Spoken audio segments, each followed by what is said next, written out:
The garbage in Sector 9 smelled like burnt metal and old grease. It always did. The maintenance tunnels under Varda Station were not a place most people chose to spend their time.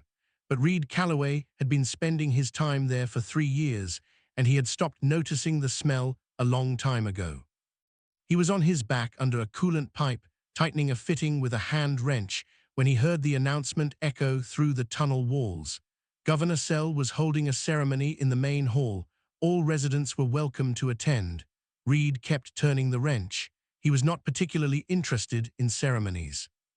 Varda Station sat in orbit above a red and dying star. It was a trade hub, the kind that had grown up slowly over centuries, piece by piece, until it was less a single structure and more a city that happened to be floating in space. Dozens of species lived and worked there. Humans were among the smallest group, and by most accounts, the least respected. Reed wiped his hands on a rag and climbed out from under the pipe. He was not a tall man. He was not a young man either. His hair had gone grey at the temples, and there were lines around his eyes that told a story he never told out loud. He wore a plain grey work suit with a small station maintenance badge on the chest. No rank, no decoration, just a badge with his name and a number. He picked up his tool bag and started walking toward the main corridor. He needed to check the pressure valves near the central hub before the end of his shift. His route took him past the edge of the main hall. He did not plan to go inside, he just needed to pass through. The hall was already full. Governor Sell stood on a raised platform at the center, dressed in long robes the color of deep water. Sell was a tall alien, broad across the shoulders, with 4 eyes arranged in a flat row and skin that shifted color when he spoke, pale green turning gold at the edges when he was pleased with himself. He was very pleased with himself today. Around him stood representatives from a dozen species. Merchants, soldiers, station officials. They all faced the platform. Sell was in the middle of a speech about trade routes and the prosperity of Varda Station and how his leadership had brought both. Reed moved along the edge of the crowd, keeping close to the wall, trying to stay out of the way. He did not quite manage it. His foot caught the corner of a display stand someone had set up along the wall. It tipped. He grabbed it before it fell, but the noise was enough. Heads turned. A few people near him stepped back, the way people do when they do not want to be associated with whoever just caused an embarrassment. Governor Sell stopped speaking. He looked at Reed. Then he smiled. It was not a kind smile. "And here," Sell said, his voice carrying easily through the hall, "we have a perfect example of the human contribution to Varda Station." A few people laughed, not all of them, but enough. Reed set the display stand back straight and looked at Sell without expression. Sell continued. He was the kind of speaker who knew how to hold a crowd, and he could feel that the crowd was with him now. He said that humans were an interesting species in the way that one finds a small creature interesting, not because it is powerful, but because it somehow keeps surviving in spite of itself. He said that humans were good at small jobs, maintenance, cleaning, things that required no particular skill or intelligence. He said this with the tone of someone paying a compliment, which made it worse. Sergeant Bohr was standing 3 rows back in the crowd. He was a soldier, wide and armored, from a species called the Veth, whose main contribution to the galaxy was being very large and very loud. He laughed harder than anyone. He made a comment to the soldiers beside him, something Reed could not fully hear, but the word primitive was clear enough. Reed did not move. He did not raise his voice. He stood near the wall with his tool bag in his hand and watched Sell finish his speech and let the laughter settle, and when enough people had turned back to the platform, he walked quietly out of the hall. Petra was waiting in the corridor outside.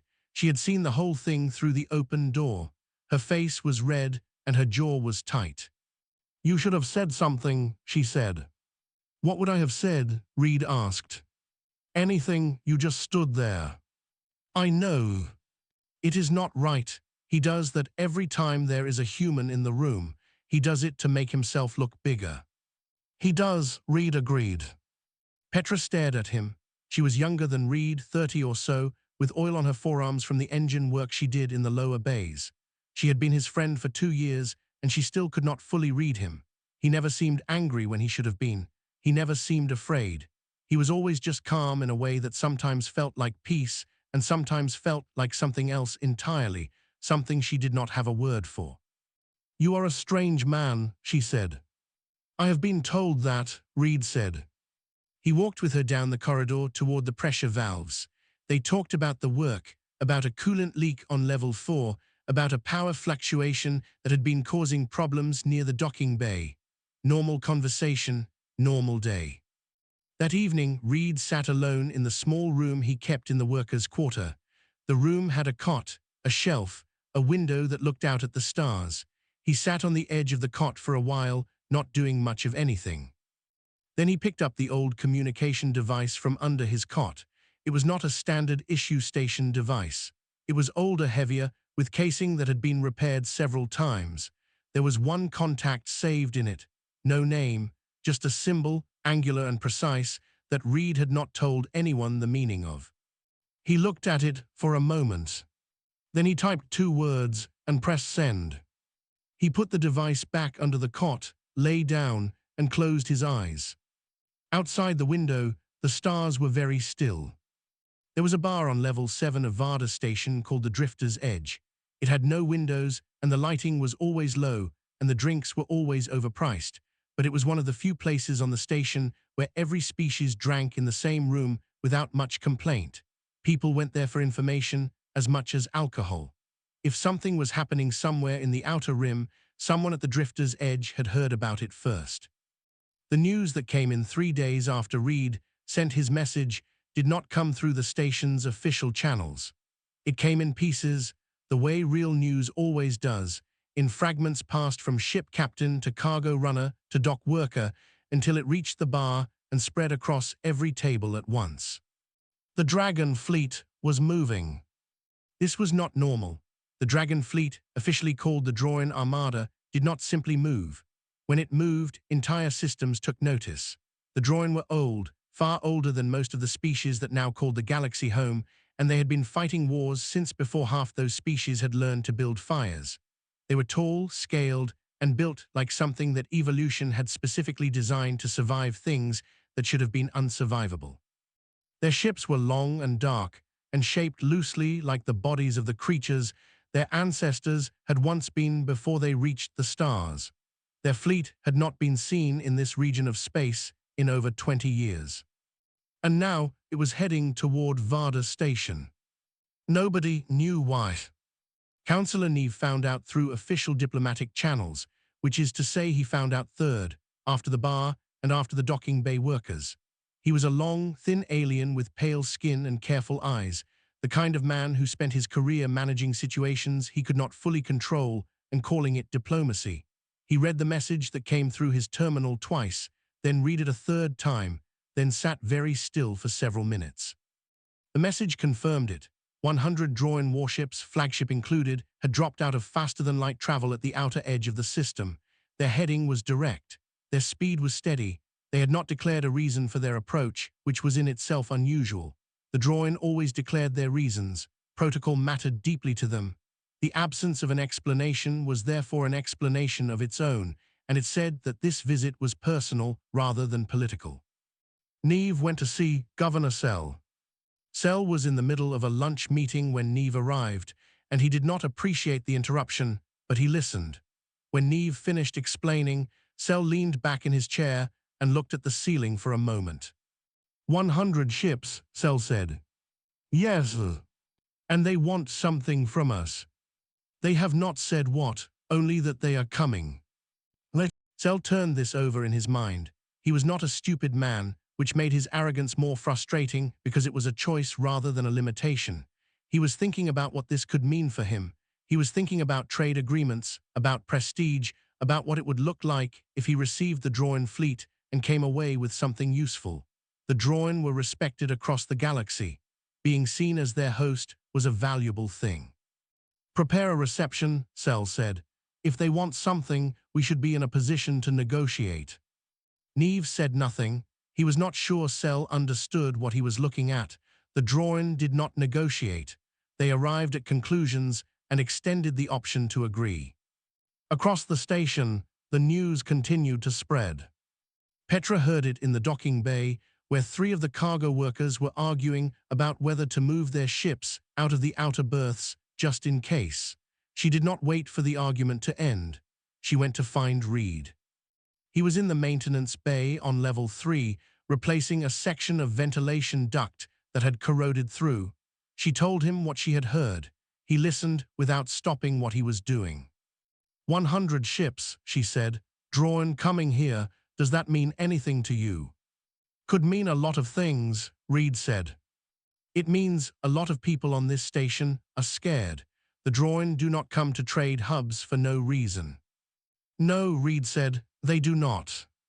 Something in how he said it made her stop. It was the same tone he used sometimes, the tone that sat just on the edge of something she could not name. She watched him work for a moment. Reed, she said, is there something you know that I do not? There are many things I know that you do not, he said, same as you know things I do not. That is not what I mean. He set the duct piece down and looked at her. He did not look worried. He did not look surprised. He looked, if anything, like a man who has been waiting a long time for a bus and has just spotted it coming around the corner. I think things will be interesting soon, he said. Interesting, she repeated. That is the word I would use.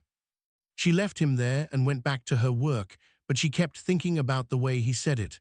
Not with fear, not with excitement exactly, with something quieter, the patience of someone who already knows how a story ends. By evening, the long-range sensors that tracked outer system movement had picked up the full shape of the Droin fleet. The images came up on screens across the station. 100 ships, dark and enormous, moving in perfect formation. At the center was the flagship, Ashkar's Fang, a ship so old that histories disagreed about when exactly it had been built. It was nearly 3 times the length of any other ship in the fleet. The station went very quiet when those images came up. Then the flagship's communications array lit up and sent a single message to Varda Station's control tower. Short, direct, the kind of message that the Droins sent when they were not interested in a long conversation. It said, "We are here for the human called Reed Calloway. Stand aside." In the control tower, the operator read it twice. Then he read it a third time. Then he called Neve. Neve called Cell. Cell, for the first time in as long as anyone could remember, had nothing to say. Down on level 3, the ventilation duct was fixed. Reed had packed up his tools and was walking back to his room. He did not know yet that the message had arrived, but he walked the way a man walks when he is not in a hurry because he already knows where everything is going. The message spread the way fire spreads in a dry field. One moment it was contained to the control tower, and the next moment it was everywhere. The Droin fleet had sent a message with one human's name in it, and now every corner of Varda Station was asking the same question at the same time. Who is Reed Calloway? Most people on the station had no answer. A few recognized the name as belonging to one of the maintenance workers in the lower sectors. A few others had seen him around, a quiet gray-haired human who did his work and kept to himself. The idea that such a man had anything to do with the Dragon fleet seemed so unlikely that many people assumed there was a mistake. Maybe there was another Reed Calloway somewhere. Maybe the message had been misread. But the message was very clear, and the Droin were not known for making errors in communication. Governor Sell called an emergency meeting and came out of it with a decision. Reed Calloway would be brought to the main hall. Whatever connection he had to the Droin fleet, Sell intended to find out before that fleet reached docking distance. Information was power, and if Reed was somehow a bargaining piece in whatever game was being played, Sell wanted to be holding him when the board was set. He sent Sergeant Bohr to collect him. Bohr did not mind the assignment. He had been entertained by the human at the ceremony 3 days ago, and he was curious in the simple way that people like him are curious, not because they want to understand something, but because they want to see what will happen. He took 2 soldiers from his unit and went down to the maintenance levels. They found Reed in a small break room on level 3. He was sitting at a table eating a bowl of something warm, rice and vegetables from the station canteen, reading nothing, looking at nothing in particular. The soldiers filled up the doorway, and he looked at them without surprise and without alarm. Boar walked in and stood across the table from him. "You are Reed Calloway," Boar said. "I am," Reed said. "You are coming with us." Reed looked at his bowl, then back at Boar. He took one more bite, set his spoon down carefully, and stood up. He was shorter than Boar by almost a full head. "All right," Reed said. Boar grabbed him by the arm anyway, the way men like Boar always do, because the power is not in the command, but in the grip. Reed did not pull away. He walked with them down the corridor without argument, and Boar found this faintly disappointing. He had expected resistance, or at least fear. Petra heard from a dock worker that soldiers had come for Reed. She went after them immediately, moving fast through the corridors, and caught up just as they were passing through a junction on level 2. She pushed through to the front of the small group and put herself between Boar and Reed. "Where are you taking him?" she asked. "This does not concern you," Boar said. "He is my colleague. It concerns me." Boar looked at her with the mild irritation of someone brushing a fly off their sleeve. "Step aside. You have no authority to detain a station worker without a formal charge. That is station law. I know station law." Boar stared at her for a moment, then he looked at Reed. "Your friend has a big voice for someone with no standing." Reed looked at Petra. His face was calm, the way it always was, but there was something else there now, something she had not seen before. It was not worry for himself. It looked more like worry for her. "Petra," he said quietly, "it is fine, go back." "Reed, I am not going to just." "I know," he said, "but I am asking you, please go back, this will be sorted out." She looked at him for a long moment. He held her gaze steadily. "You are certain?" she asked. "I am certain." She let them pass. She stood in the corridor and watched them walk away, and the feeling she had was difficult to name. It was not exactly fear. It was the feeling you get when you realize a person you thought you knew has a room inside them you have never been shown. In the main hall, Governor Sell was waiting. He had set up his seat on the raised platform, surrounded by advisors and guards. The hall had been cleared of ordinary traffic. The few people present were there by invitation, officials and merchants with enough status to be useful witnesses. Neve stood to one side, watching everything carefully. Boar brought Reed in and stopped him at the center of the floor. Reed stood with his hands at his sides and looked up at Sell without any particular expression. Sell looked down at him. "Reed Calloway," Sell said, with the tone of someone tasting a word they do not expect to enjoy. "Governor," Reed said, "you understand why you are here." "I expect I do. The Drawin fleet is in our system. Their message named you. I want to know why." Reed was quiet for a moment. The hall was very still. "I served with Admiral Drawin," Reed said, "a long time ago." There was silence. Then someone near the back of the hall made a short, sharp sound. It might have been a laugh. Then a few more joined it. Within seconds, the contained and formal atmosphere of the room had cracked along a very clear line. And on the other side of that line was the sound of open disbelief. A human served with the Drawin. Sell pressed his lips together to hide a smile and did not quite manage it. Even Neve, who was better at controlling his face, blinked once and looked carefully at the floor. "You served," Sell said slowly, "with the Dragon Fleet." "I did," Reed said. "As what?" "Their cleaning staff." Maury laughter. Boar joined in from near the door, the big rolling laugh of a man who sees no reason to pretend otherwise. Reed did not respond. He stood in the middle of the laughter and let it move around him the way water moves around a stone, and his face showed nothing. Then the docking alarm rang. It was not the standard approach alarm. It was a different tone, one that most people on the station had never heard in person, because it only activated when a vessel of extreme size and classification was entering final approach. Everyone in the hall knew what it meant without having to be told. A ship was coming in, not the fleet, One ship, the flagship. Every screen in the hall switched automatically to the external feed. The image showed Ashkar's Fang breaking away from the main fleet formation and beginning its descent toward the station's central bay. It moved slowly and without any urgency, the way something moves when it does not need to hurry because nothing in the area would dare stop it. The laughter in the hall stopped completely. Reed looked at the screen. He looked at it the way a man looks at something he has been expecting, and his shoulders settled very slightly, a small release of something he had been carrying quietly. "I think," he said, to no one in particular, "that things are about to become clearer." The central docking bay of Varda Station had seen a lot of ships. Freighters with rusted hulls and cargo holds full of things that smelled of far planets, diplomatic vessels with flags painted on their sides, military escorts, small one-man runners that had crossed half the galaxy on a prayer and a fuel reserve. The bay workers had learned over the years not to be impressed by much. They were impressed now. Ashkar's Fang filled the bay the way a cliff fills a valley. It did not fit neatly into the available space. Parts of it extended beyond the docking markers. The bay had to extend its magnetic clamps to their full reach just to hold a connection. The ship's hull was dark, almost black, but not uniformly.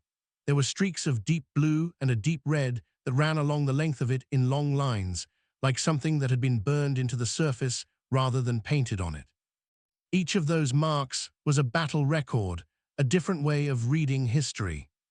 Nobody spoke in the bay while it landed. The ship's engines wound down slowly, a sound like something enormous breathing out. Then the ramp at the forward section lowered. It came down without ceremony and without announcement. No music, no lights, no guards lining up on either side, just the ramp and then the sound of a single set of footsteps. Admiral Droin came down alone. He was 3 meters tall, which meant the ramp was proportioned for him, and the ceiling of the docking bay suddenly felt lower than usual.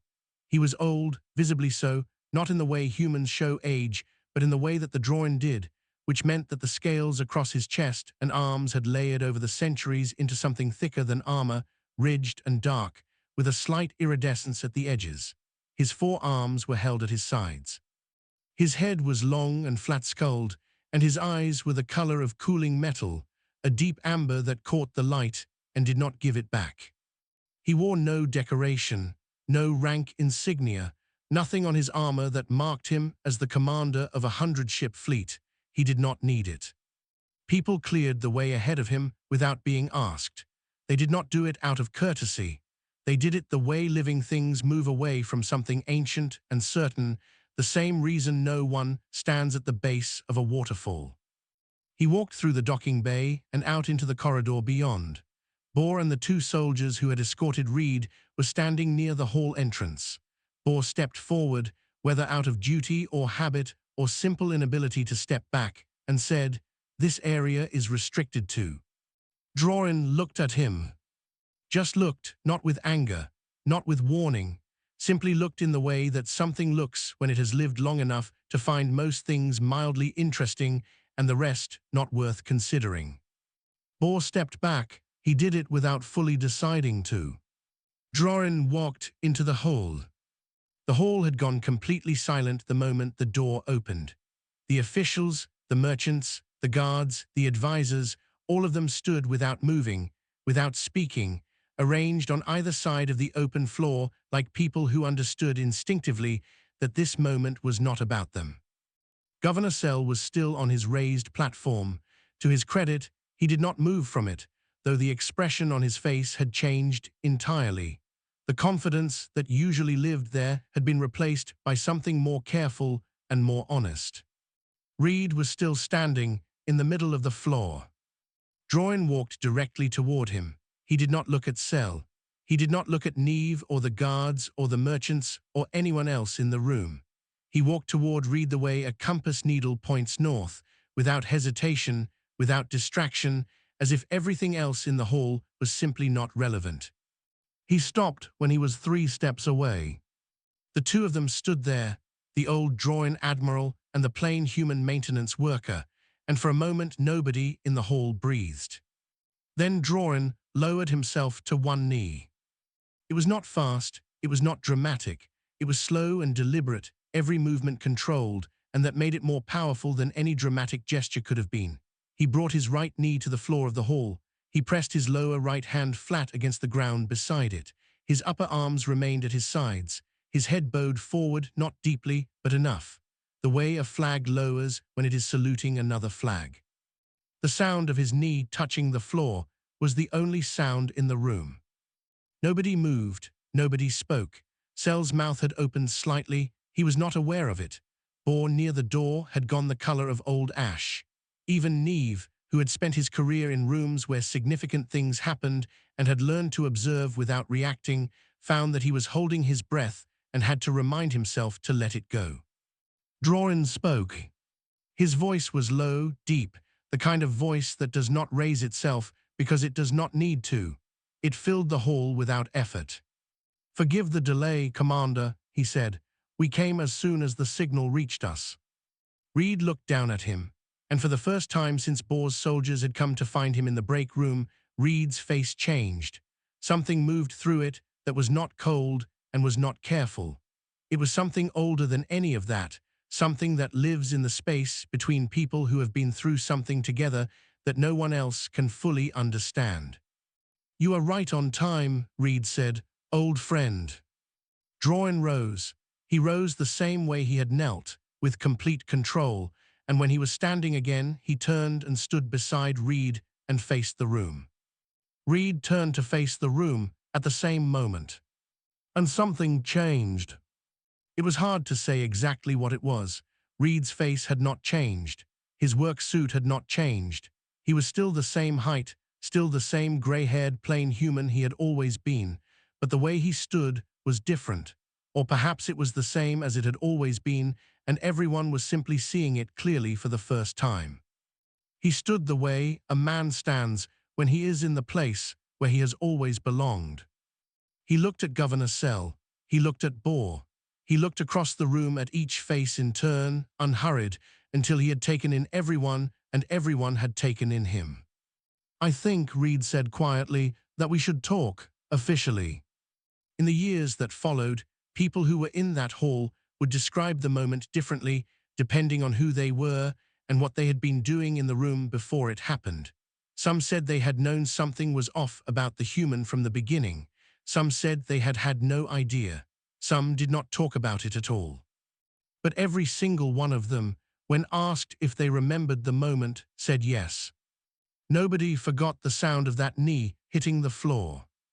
The room they used for the meeting was not the main hall. The main hall had too many people in it who were not supposed to hear what was about to be said. Neve found a conference room on the administrative level, a long table with chairs that had been built for species of various sizes. And he asked the guards to clear the corridor outside. Cell came, Neve came, Drorin sat at one end of the table, and the chair there strained slightly under his weight. Reed sat across from Cell. Cell had said almost nothing since the hall. He had walked to the conference room with the expression of a man replaying a conversation in his head and finding new problems with it each time. Neve poured water for everyone who wanted it, which was mostly something to do with his hands, and then he sat down and looked at Reed. "I think," Neve said carefully, "that we would benefit from understanding the full picture." Reed looked at Drorin. Drorin inclined his head slightly, which seemed to mean that it was Reed's story to tell if he wished to tell it. Reed told it. He did not tell it dramatically. He told it the way a person tells a thing that happened to them a long time ago, a thing that was important and then got folded away into the past and only comes out now because the moment has finally called for it. 40 years ago, there had been a battle called the Siege of the Null Corridor. The Null Corridor was a stretch of dead space between two systems, the kind of place that appeared on navigation charts mostly as a warning. It had no planets, no stations, and almost no light.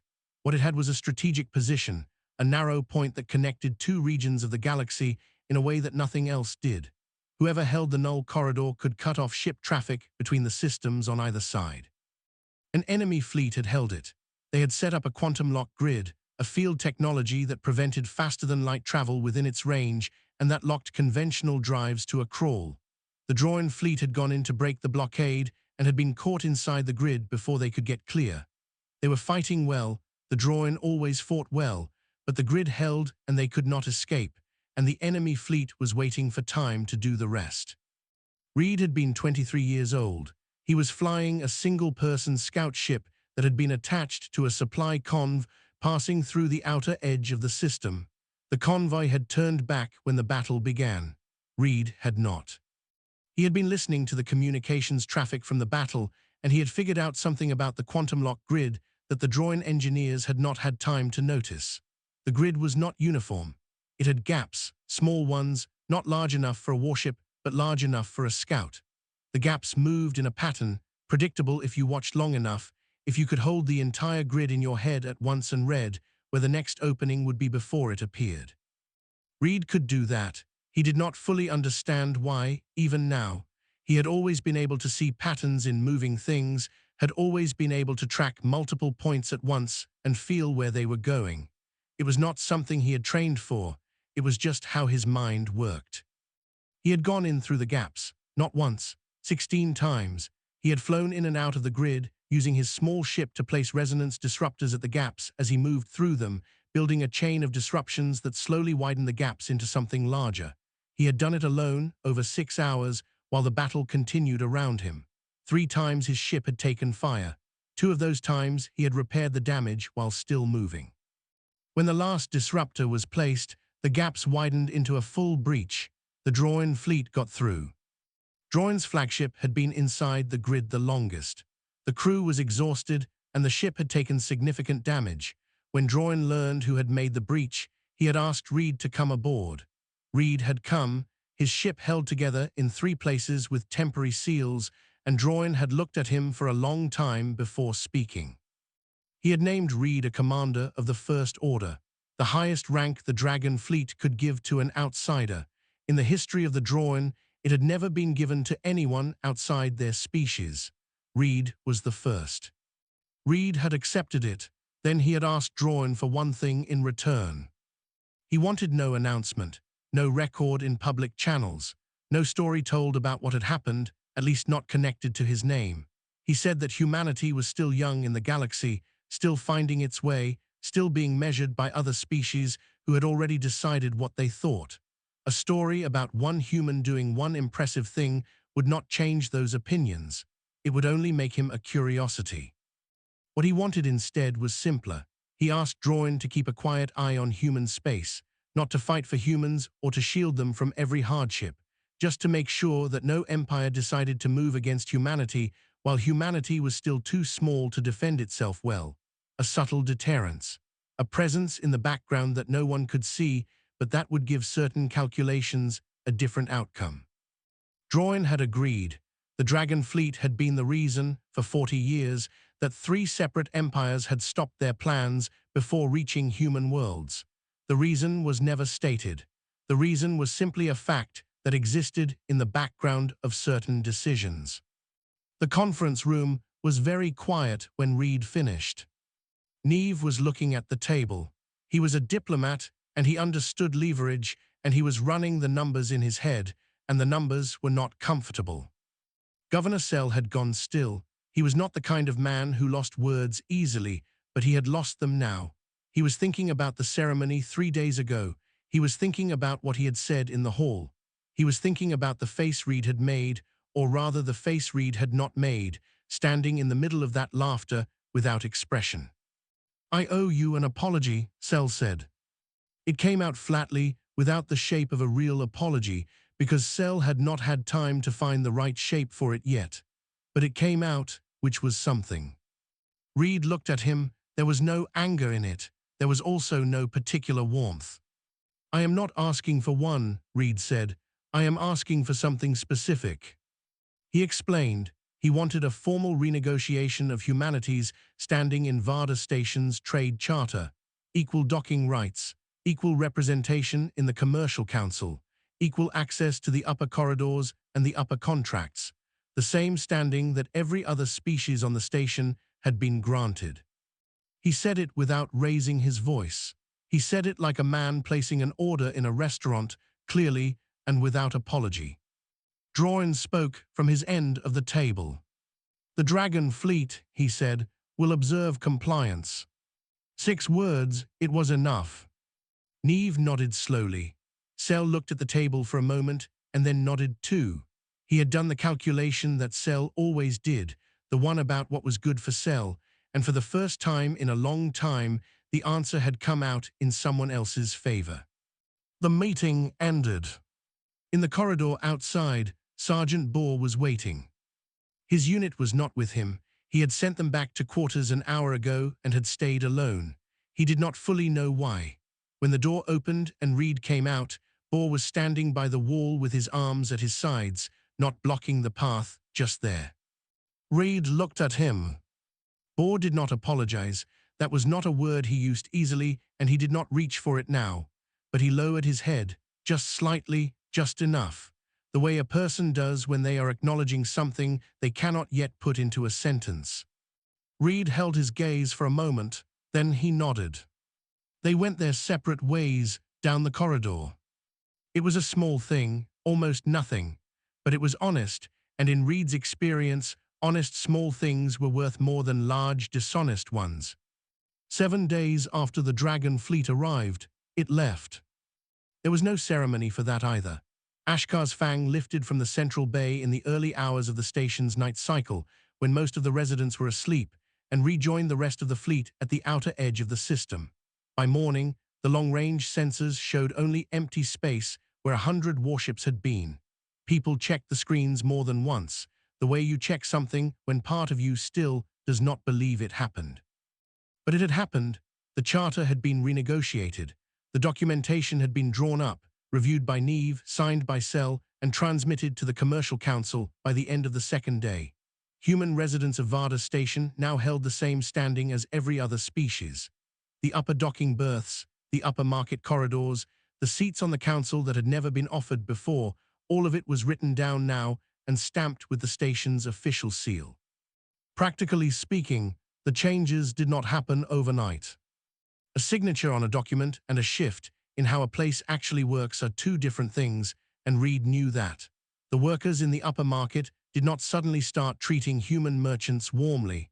The council seats were there, but filling them would take time and effort and people willing to do that work.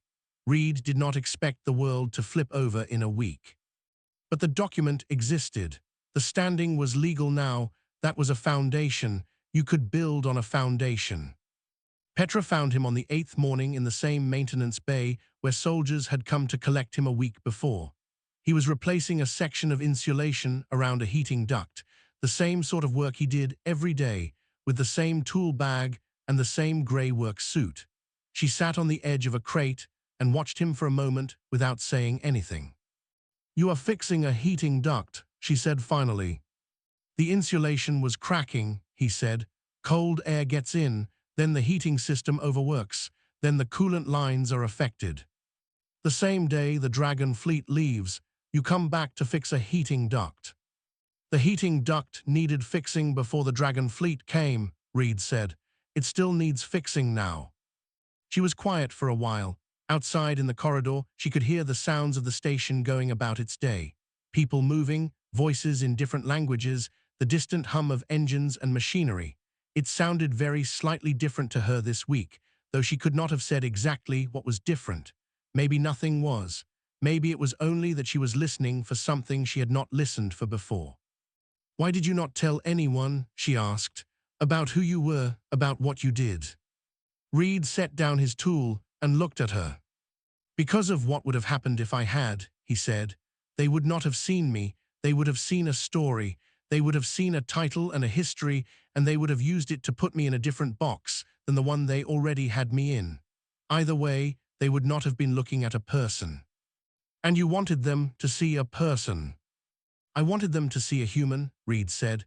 "Not a special one, not an exceptional one, just a human doing a job, being treated the same way they would treat anyone else in that job." He picked up the tool again. "That was the point. If things only change because of what one person did 40 years ago, they have not really changed. They have just made an exception." Petra thought about that. She thought about the charter that was now signed and official, and she thought about the years of small daily indignities that had come before it, the things that had no documentation and no remedy, the words in the air at the ceremony and the laughter in the hall and the way people moved their eyes past you when they did not think you mattered. Those things did not disappear because of a signed document, but the document made them something that could be pointed to and argued against. That was different from before. What happens now? She asked. Same thing that always happens, Reed said.